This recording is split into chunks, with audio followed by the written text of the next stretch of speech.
So let's start with Ferrocactus. It's called Ferrocactus peninsulae. Produces these sort of prune-sized fruits all over the barrel.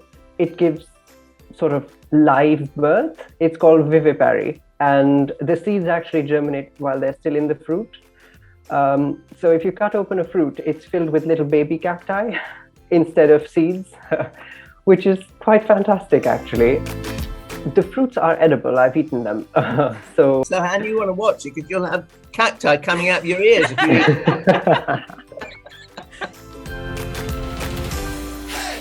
Hello and welcome to episode 63 of Talking Dirty. Over at East Ruston Old Vicarage, all stripy on this sunny autumnal morning, we have Alan Edward Herbert Gray, our happy and very handsome horticulturalist. Well, thank you very much for that. And over in Cambridgeshire, on this crisp morning, which is bright, sunny and very cheerful, we have Thordis Maria Sophia Fredriksson. How are you? You're very autumnal. Your hair and your jumper are so coordinated. I'm coordinated with my dog. If she does reappear, we're all the same colours today. Joining us for a long overdue return visit to Talking Dirty, we have, and I'll consult my notes because I've got your middle names down. So we've got Rosy Jane Hardy, nearly Rosie Gretel Hardy, but you need to go and watch the other podcast to find out why. And Rob Keith Hardy of the wonderful Hardy's Cottage Garden Plants. How are you both? We're very good, and it's a beautiful sunny morning here. Lovely autumnal, and I have to say we've got autumnal shades behind us with these beautiful oranges as well. So no, it's great. It's lovely to see you both. We've been following your exploits, particularly on your Instagram. You have been everywhere. What a busy year you've had. Yes, and we're supposed to only just be out of lockdown, aren't we? And we seem to have been going all over the place. Rob goes in one direction doing various shows, and then I seem to go in another direction, either staying here and doing talks or going off various places to do talks as well. Yeah, and it all started off in April. As soon as the lockdown finished, we were out every weekend, basically, through the plant fairs all along the south coast, Board Hill, Arundel and places like that.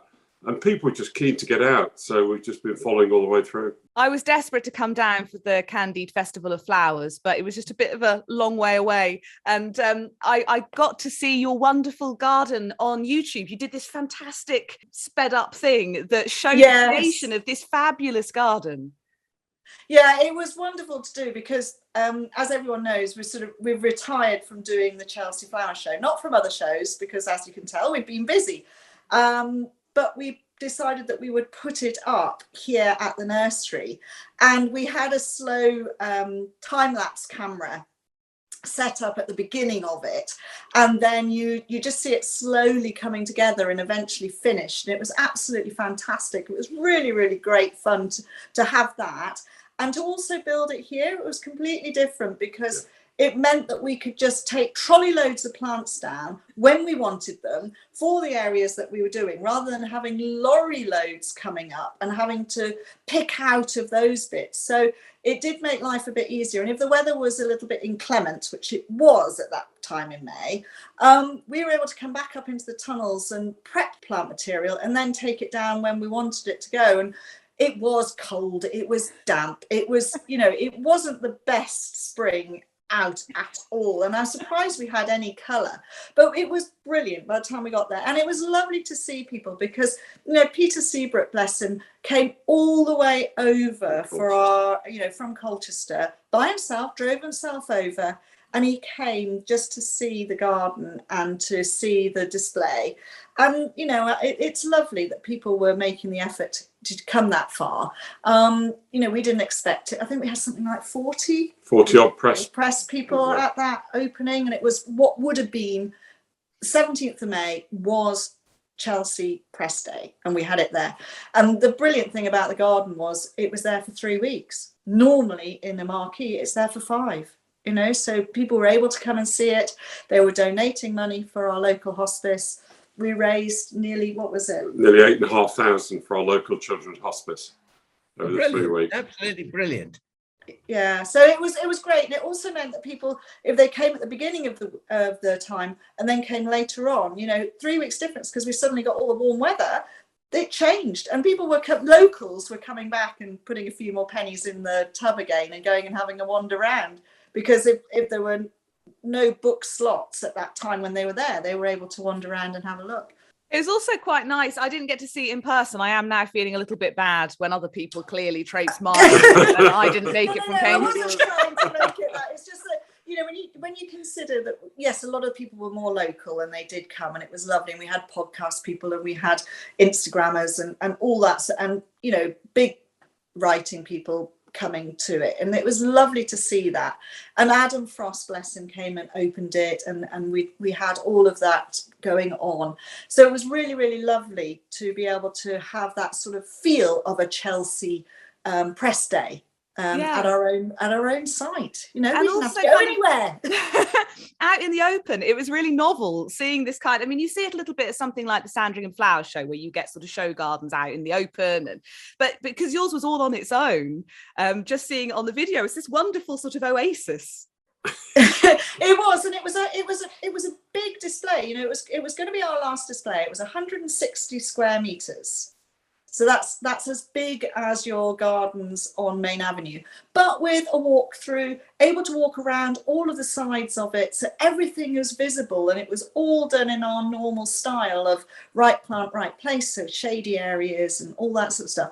And now it looks a little bit sad now, but not really, because the structures are still there, the hedges are still there, the trees have lost their leaves because we've had some dry weather and now the heavy rains, so they've defoliated, but the bones and the structure are there, and all our wildflowers are starting to mingle and come through it. So it does look really, really lovely. And I'm going to oversow some of the grass with a bit more. It'll get mown down, won't it, a bit later in the year. Just quickly pick out some of your favourite plants from that scheme, because I know you had a couple of new things in there. There was the beautiful new Thalictrum Chantilly lace, and that is gorgeous. It's really, really lovely. It's quite short in comparison to other Thalictrums, so it's around about maximum of 60 centimeters, so 2 feet in old money. Lovely clump forming big lilac flowers on that shortish height, and it's a woodlander because it's a cross with tuberosum. So it was naturally coming into flower middle end of May, and then flowered right the way through. We still had flower on it in July at Hampton Court, so that's a really good length of the season for a semi-shady plant. So that was beautiful. We had Peter Seabrook's Glandularia, so you know what that is, don't you? That's Verbena, changed its name, so Glandularia. And that was Margaret's memory. And that was on, so that was beautiful, and that's for a really good cause. So that's raising money and awareness for dementia. And then what else did we have that was looking really good? I mean, there were some beautiful things. Zizia, for instance. People don't know about that. That's a lovely yellow umbel for a shady area, and it's perennial.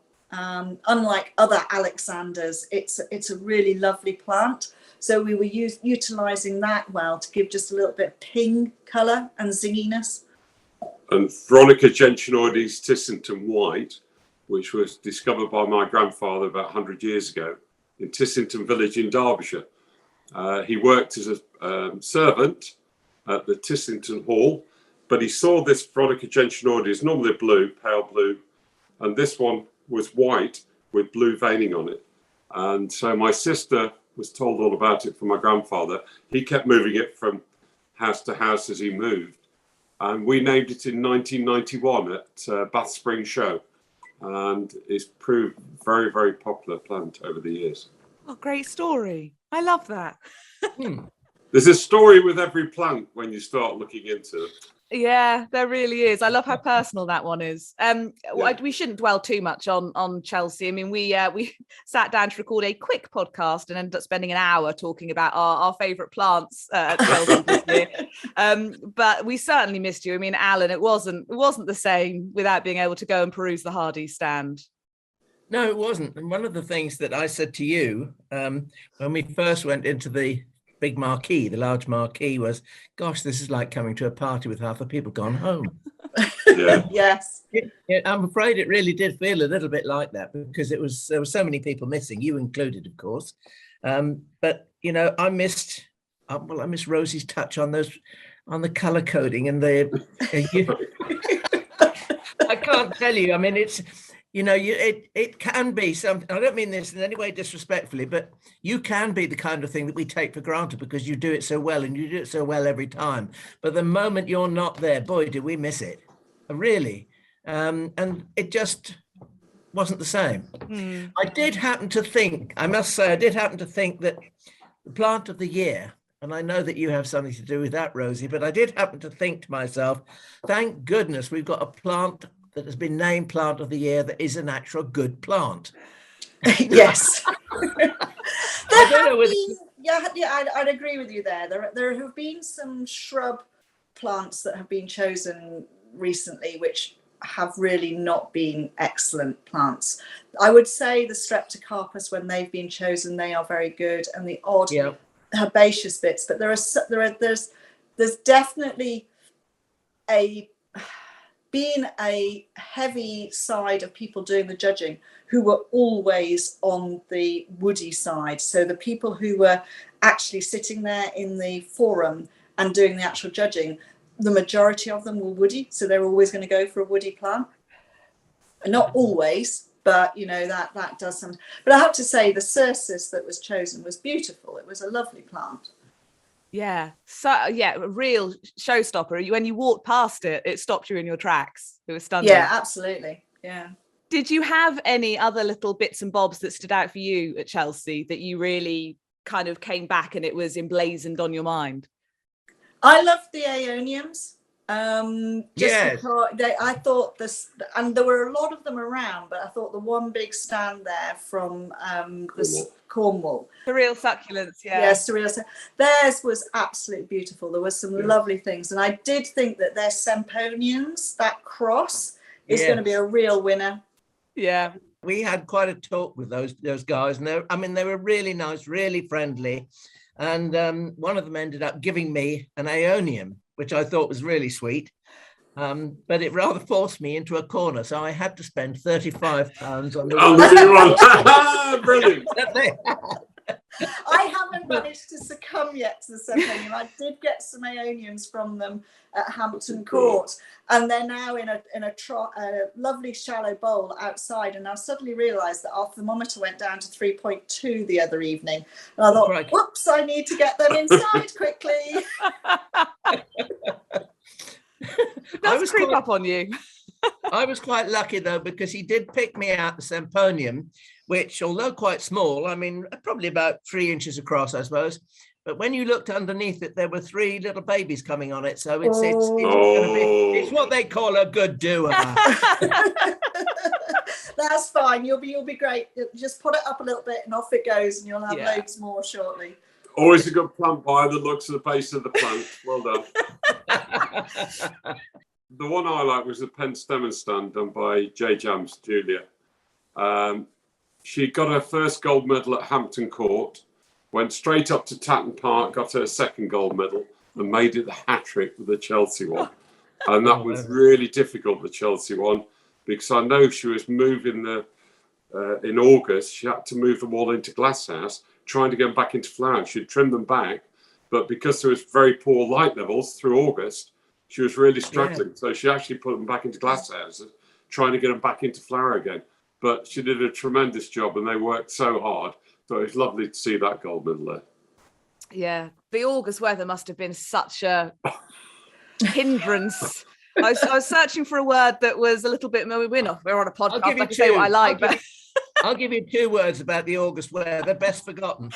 Yes, absolutely. Yes, I think quite a lot of this year's weather is best forgotten. Absolutely, we had about 2 weeks of really warm weather in September, didn't we? Yes. Maybe more, I don't know, maybe more, but it seemed very fleeting. I can remember saying, this is the summer we should have had. Yeah. Yes. And then it's gone. Thank goodness for the Indian summer. So it's been a bit of a funny growing year for lots of people we've spoken to. I don't know about you guys and how it might have impacted your show and tell that I know you've brought along. Well, no, we've got about 6 things sitting on the table here to be able to show you. So that's probably being greedy, but no, I have to say, because it was so bright in the beginning of September, the day length sensitive plants have been a bit late.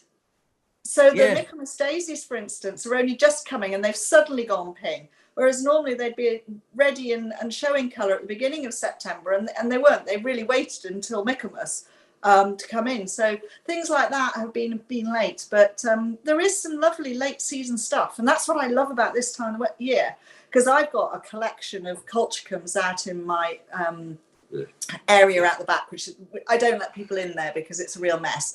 But the colchicums have come up, and we did manage to trim it just before they were coming through, and they're looking fabulous at the moment.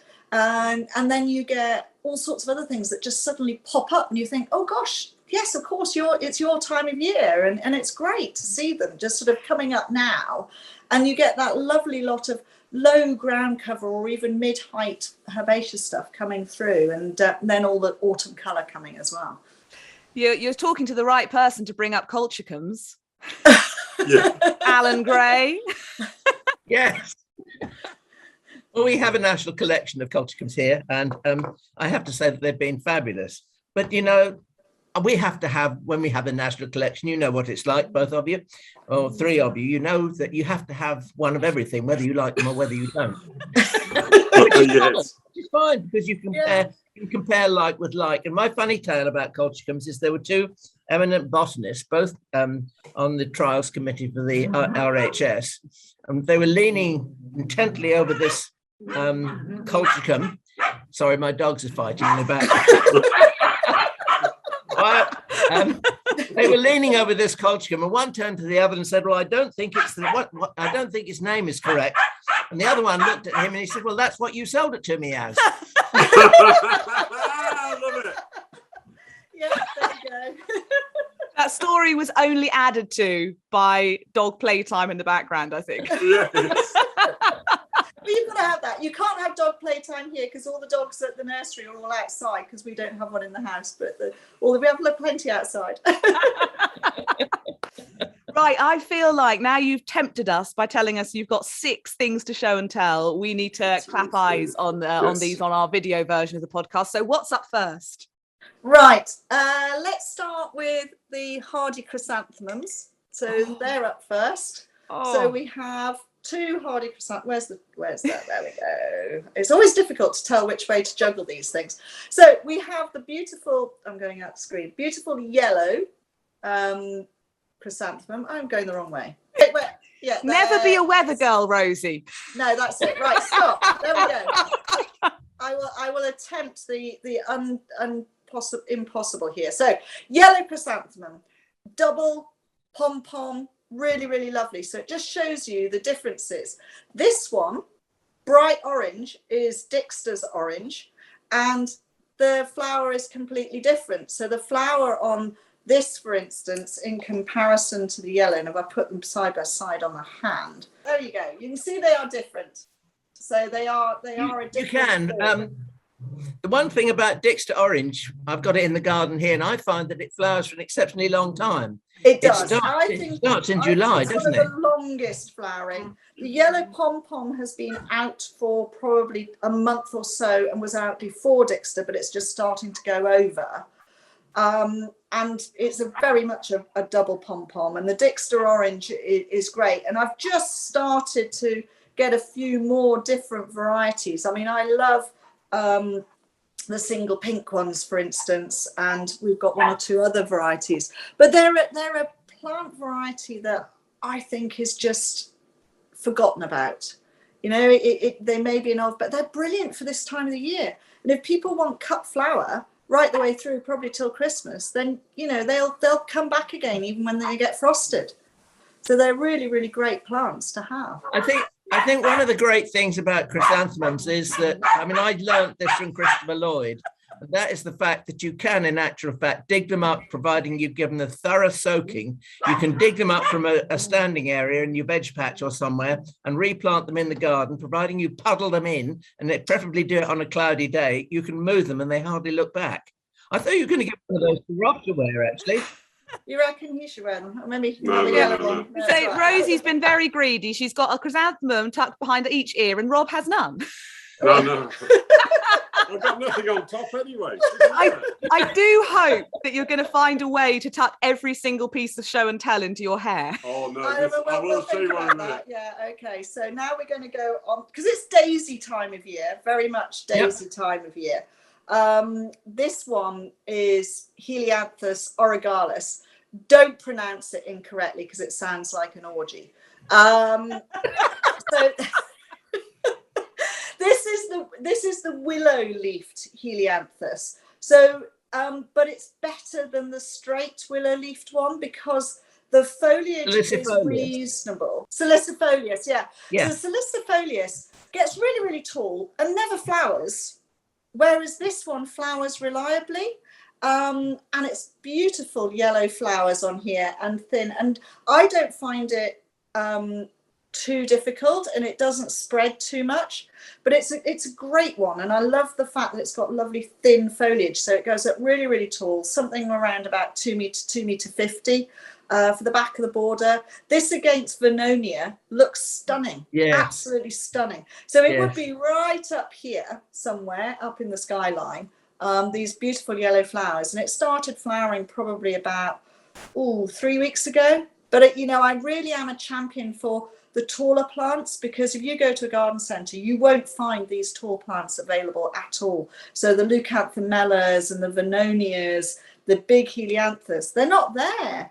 And then people go to these gardens and they see them in Wisley, and they see them in collection or NGS gardens, and they want them and they can't find them. So that's where the smaller grower wins out, because we grow them, we know what they do, and people can then get their back of the border herbaceous stuff. So it's really great. So this is architectural and free flowering, and straight salicifolia. It will flower, but it's usually in flower in November and gets frosted off, whereas this is flowering now, much, much earlier. It's a really great plant. And if you go to Beth Chatto's, they've got it there in the dry garden and along the by the water in the garden there, in lovely clumps, and it looks great. And it doesn't need staking; it holds itself up. Wow, that's a great thing. That is one of the great things I think about tall plants, and that is that they have to be fairly sturdy and hold themselves up. I grow a Helianthus called Miss Mellish. I don't know whether you know that one, but the one thing about her, I think she really is an orgyalis. I'll say it very carefully. Because she does spread. She puts herself about a bit, which is almost too much. And, she's a beautiful thing, though, slightly curved petals. Very nice.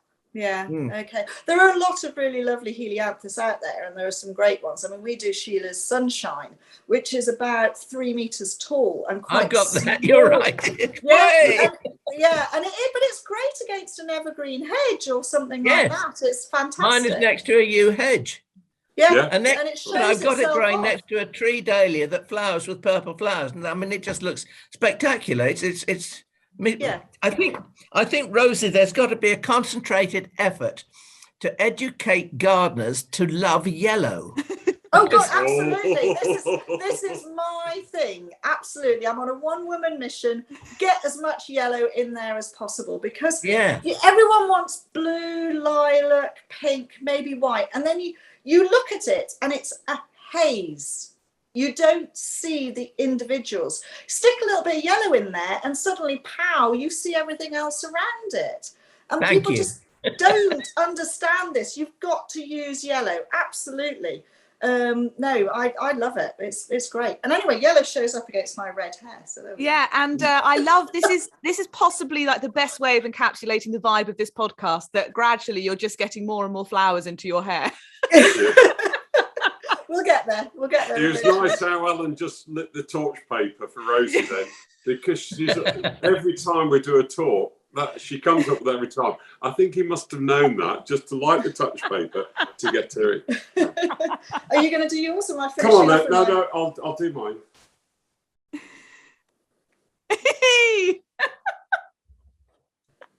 we go. That's it. I love it. So we've got Rob brandishing. I love that your plants were quite kind of, they fitted in frame. Rob is like, this won't, because this is one of my favourite plants ever, and it's called Lespedeza thunbergii, And Rosy describes it as a herbaceous shrub, but it's quite amazing. Comes from the ground, it won't show any growth until the middle of May. And from the middle of May to the middle of August, it will go 6 to 8 feet long on its stem. And they come out really woody, they look like shrubs. And what will happen is each year it will increase its number of stems. So we've got some of our show plants are now 5, 6 years old. They've got 15, 20 stems on them. And they start flowering from mid-August through to October.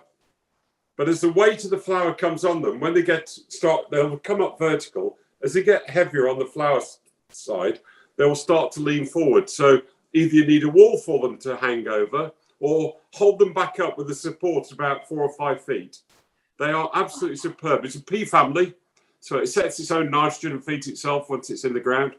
But some sunshine, any reasonable soil, it's quite happy. My mother-in-law grew it up in... No, that's not good. My mother-in-law grew it up in North Yorkshire on an east-facing wall, and it was a white painted cottage, and it looked absolutely stunning. But amazing plant. But people get worried when I say, by the time the frost hits it in the autumn and takes the leaves off it, cut them halfway back, but cut it right back down to the ground in spring. But it won't show any growth till the middle of May, end of May. No, that's even worse. We've now got Rob wearing a floral crown. You look like a Roman emperor. Well, no, that will never happen. No, definitely that won't happen, Alan. I promise you. There's only one leader in our household. Logistics and dogs, buddy. I'll stick to that. Also worth knowing that this plant can be turned into a floral crown in like 5 seconds by Rosy. So Yes. it's a great asset. It might die overnight, but that's how long my reign will last for. About 5 minutes if I'm lucky. You know, on these podcasts, we always encounter the unexpected, and we've just done that. And I don't mean Rob sitting there in a bejeweled crown. What I mean is the fact that, Rob, you have just solved a problem for me. You don't know this, but I've got a support that was made by our local blacksmith, and it's a kind of outline of a sort of curvy vase shape. And it's about, I suppose, 5 feet tall. And he designed it so that you could plant a lax growing shrub in it, and it would fall over the top. There you go. Ideal. I can feel it now, can't I? Brilliant. Brilliant. Absolutely. Yes. No, Lespedeza thunbergii is beautiful. And the biggest thing is people remembering that it doesn't reappear into growth until mid-May. And they sort of think, oh gosh, we've lost it, but they haven't. It is there. It will be coming back through. But it's a fabulous thing. Absolutely fabulous. Yeah, and it makes a really good... Yeah. We used to get... This one lady used to phone us. She'll phone us in March, phone us in April and apologise in May. She was called Mrs. Lespedeza. And she knows who she is. Yes, she does. She does, Mrs. Lespedeza. She used to come around, and if people didn't know, and they'd say if we hadn't got Rob or myself or my mum weren't on the stand at the halls in London, she'd say, "Oh, just tell them Mrs. Lespedeza's been round, and she'll pop round a bit later, and we'd know exactly who it was." So you know people by their plant names, not by what their actual names. So so we'll sort out. Right, we'll go on to something else, which is slightly... Take this off, you can't see it otherwise. Right, so this is another one of those plants. Oh, I'm going to get it there. There you go. Right, got it in the shop.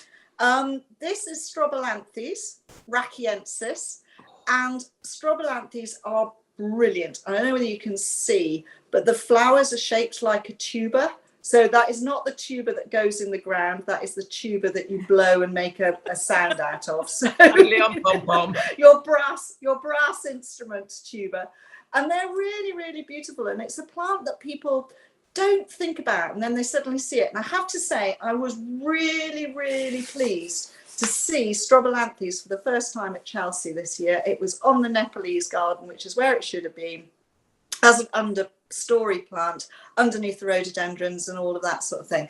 They are fabulous for dry shade. They are brilliant little things. Now, rachiensis is a branched sort of looks like a shrub, but it is herbaceous. It dies back down again. But naturally this time of year. So it's been out in flower for about 3 weeks, and it will carry on right the way through till November, just putting on purple flowers at the end of its branches. And it's great. It's really, really good. You don't have to do very much to it. It doesn't spread around. Most people probably know of Strobilanthes attenuata atropurpurea, which gets much bigger and self-seeds a little bit. Nothing wrong with that, but the rachiensis is easier probably for the smaller garden. And I suddenly realised I've actually got a little collection of these, not all of them, but I've got a white flowered one, which is called Nutans, which if you plant it on the top of a wall or in a planter, hangs down. So it's a trailing form with pure white flowers. And then we've got a two-toned one, which is called blue and white. Exactly what it says on the tin. It's got blue and white flowers. That's a little bit more prostrate in its growth habit. So for a dry, shady spot, they're really, really easy and late season and not a daisy. I mean, nothing against the daisies, but you need other shapes to make the daisies stand out. If you have daisies all against each other, you just got different coloured daisies. But if you have some spikes of grasses, or you have something like this, which is a different shape, then, you know, it breaks up the daisy shapes around in the garden. Rosy, when you held up the Strobilanthes, it actually got next to the flower, the tuber got next to the Helianthus in your hair, and they were a wonderful contrast together. That purple and the they are. yellow. The thing is, though, this one wouldn't be as high up against the Helianthus, but, you know, as I say, I think the best planting of the Helianthus and the Vernonias together, that purple and yellow colour at this time of the year, they both shine off each other. And it does really, really well. Attenuata would probably do well against, because that will go up and that'll scramble its way up through shrubs a bit. And then, you know, you get these little purple flowers popping out amongst the shrub, which is great. And it's really an easy way. So it's one of those plants, I would say, is an understory plant that people forget about. And then it works really, really well, because it comes up and you suddenly see, oh gosh, I'd forgotten I got that. And that's great. So that's good.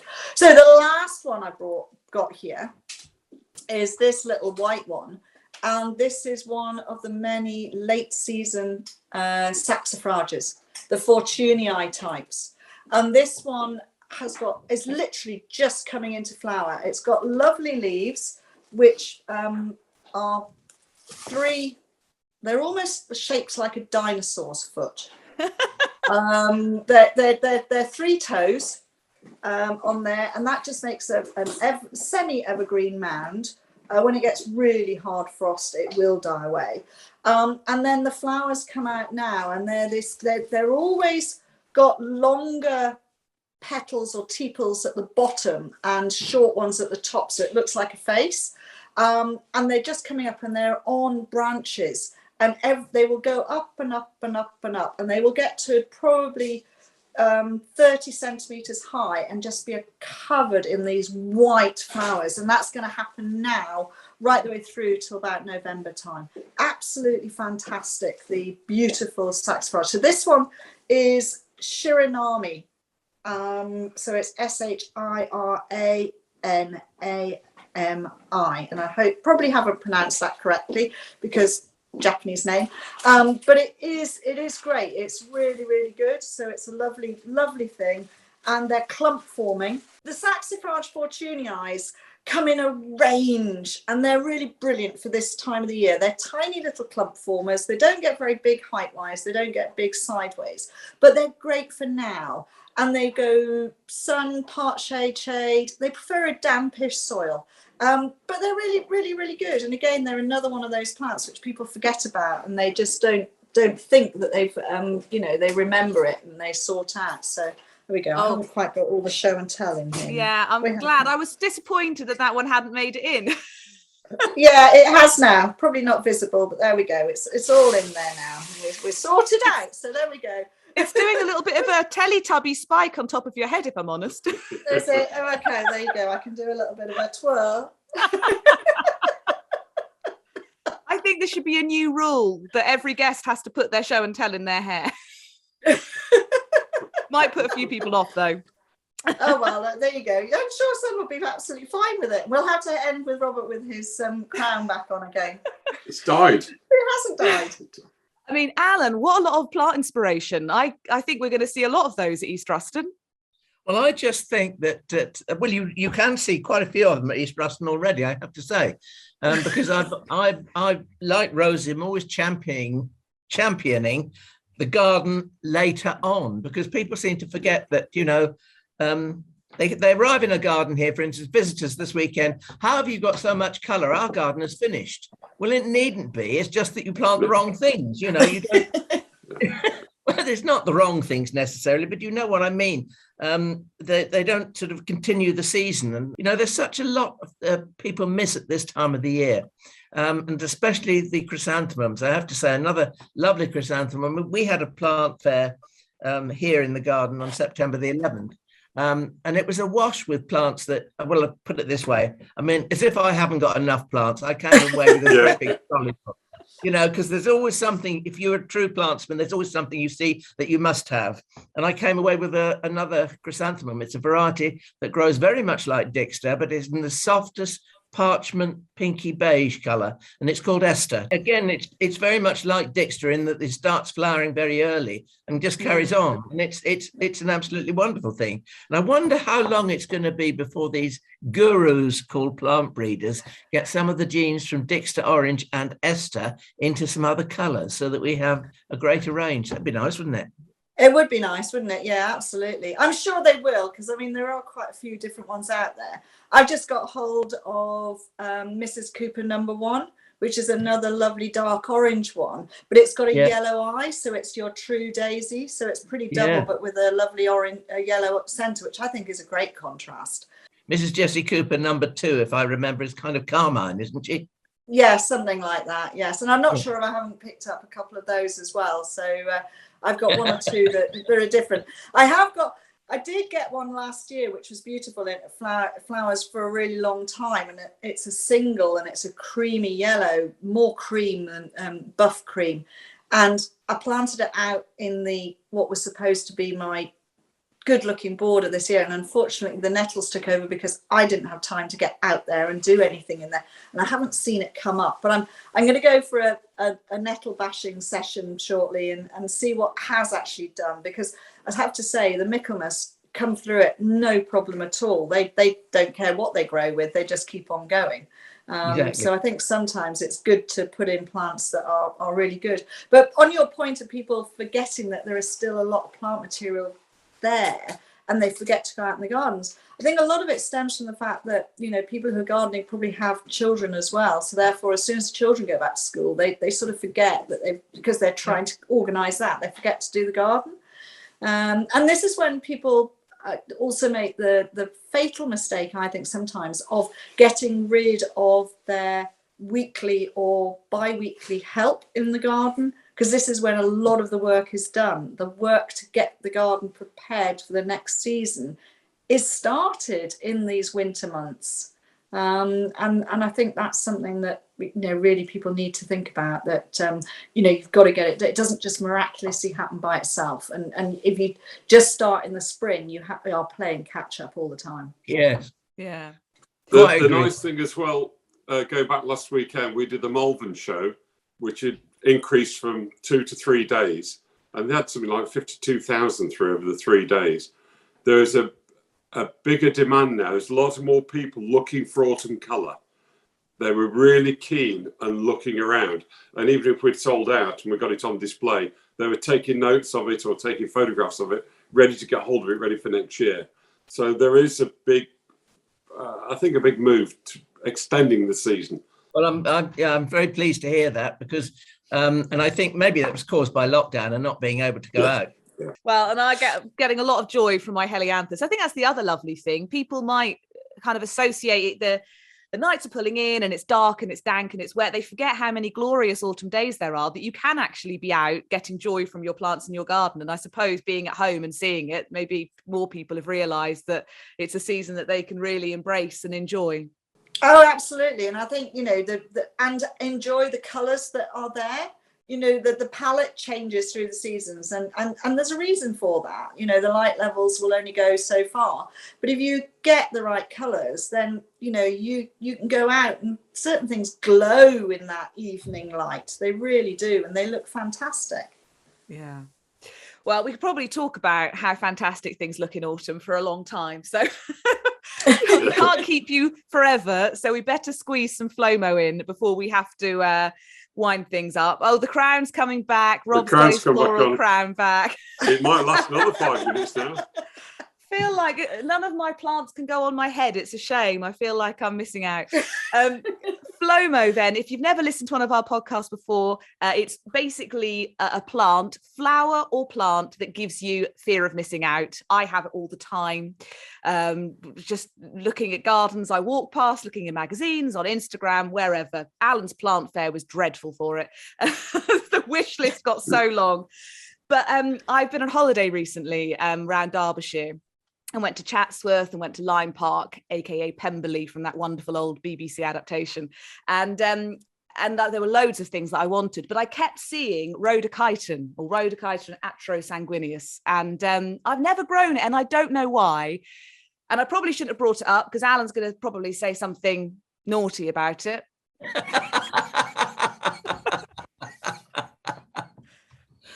In the interest of political correctness, my mouth is closed. It does have a slightly interesting flower shape, but it is lovely. And at Chatsworth, they had it intermingling with some lovely thunbergii, kind of African sunset, that lovely peachy one, and Chilean glory vines and things. Anyway, I just thought, why have I not grown this before? So it's on the wish list for next year. And I know that loads of people grow it. It's hardly like it's unusual. It's just for some reason I haven't grown it before. But and I'm sure a good talking point if people come round for dinner and see those curious little flowers.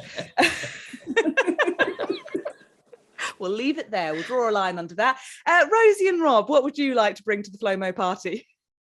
You I've got no idea.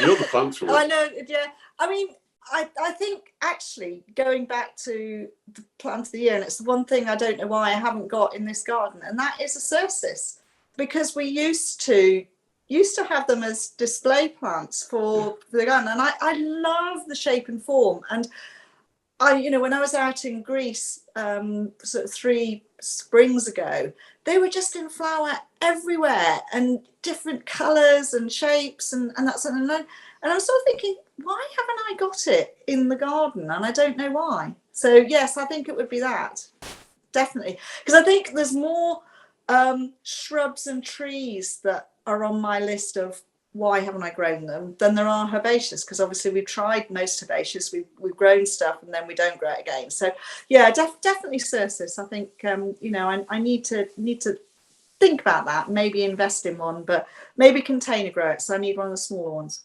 Actually, that's inspiring for me, because I've wanted to grow one, but I've never been sure whether it'd like my soil. So maybe I could containerize one as well. So yeah, just get one of the newer ones which aren't so big, and you keep them in a container, and that works really well. Because I know perfectly well on our chalk here, sometimes things will or won't, and it's because something like a Cercis is quite an expensive plant to get a reasonable one to start you off with anyway. You've got to not kill it in the first year. That is always the hope. It doesn't always happen, but that is always the hope. Alan, where's your Flomo? Well, I'm talking of Cercis, actually. I remember going to Beth Chatto's garden many years ago, and in her scree garden there, she had a Cercis which she had actually crown lifted. So you've got these wonderful sort of gnarled looking trunks going up, and then the flower on the top. And this is obviously to let more light into the scree underneath. And I just thought that was a lovely thing to do. And it is a lovely thing to do with certain shrubs. And I think Cercis is one of them. My Flomo is going to have to come from this podcast. I mean, with Rob and Rosy here, the choice is endless. But I'm planting and very interested in what I'm putting in my little shady area. So Chantilly lace, Thalictrum Chantilly lace is going to have to go on my must-have list. Not only does it flower for a long time, I like the fact that it had lilac flowers. I like the fact that it has big flowers, because lots of Thalictrums, I'm going back to the one that my granny grew when I was a child, she grew it specifically for the foliage. The flowers are just like little green bunches of little green stamens, but she grew it for the foliage to mix with things like sweet peas and roses and all the rest of it. But the Thalictrum Chantilly lace is going to be my Flomo. 60 centimeters, large lilac blue flowers, semi-shade. What is not to like? Brilliant. It'll be ready for you next spring. I also love there's a full circle moment because I remember you mentioning Chantilly lace last time because we brought up frilly knickers and then we just got this potentially slightly unwise, sexy border of things. Well, there you go. You've got to have something there. You've got to have, spark of. There certainly is a spark because for frilly knickers we go to an orgiastic Helianthus. Brilliant. We could even include the rhodochyton, to be honest, but in all its parts. Yes. Oh dear, I mean, my face hurts. I've laughed so much over the last hour and my eyes do keep watering because I've clearly scrunched them up from all the smiling. It's been such a wonderful treat, Rosy and Rob. Thank you so much for coming back. If you come back again, will you please also put flowers in your hair? Because this is the expectation now. As long as the flowers fit, we're fine. There you go. As long as we've got some hair left as well. We'll get in a headband and then we can put them in that. Are John things McEnroe finally easing up for you guys? You've been so frantically busy. Are you finally going to get a bit of time to actually work on your own plot? Our own plot probably will just go to sleep and then we'll think about what we're going to do with it. The gravel garden is an easy fix. That I can keep under control. The back garden, I had a bright idea this spring and it didn't work, so I'm going to have to go back to the drawing board with that. I think I'm happier with it. The unfortunate thing is that we suddenly had a load of orchids pop up in the grass this year, and so we didn't cut, and we just haven't got back on top of getting that wild grass effect under control. So that's the next thing we got to do, is probably have a little bit of a trimming up of the grass, and then we'll sort out for next year what we're going to do with it all. And Rosy's got one or two more talks to do, gardening club talks, and I've got one more, hopefully, Chiswick Flower Market, and we're back there beginning of November. That'll be it then till March. Oh, wonderful. Nice problem to have, some orchids turning up. Yeah, no, I was very pleased. It just meant that he was banned from... I was threatened. Cutting it. I thought, no, let them seed around, let them be happy. Hear, hear. Power to the orchids. Oh, well, good luck with your talks, with your flower show. Thank you very much. And we will hopefully catch up soon. Thank you so much. Happy gardening. Lovely to see you all. Bye-bye. Quite interesting. These are my childhood skis. Oh. So look, they're tiny. Oh. Are you in flame or not in flame? No, I'm working on it. We can nearly see you, Rob. It's all right. Our son has just come in and he's trying to eat something. I've told him he's not allowed to eat the bread while he's in here. He can take it through to the other room and cut it up in the other room. There you go. So you have dogs. We have a child. 28 though. Do you know what? I laughed so much. I actually made my eye run. It's all gone to pot over here.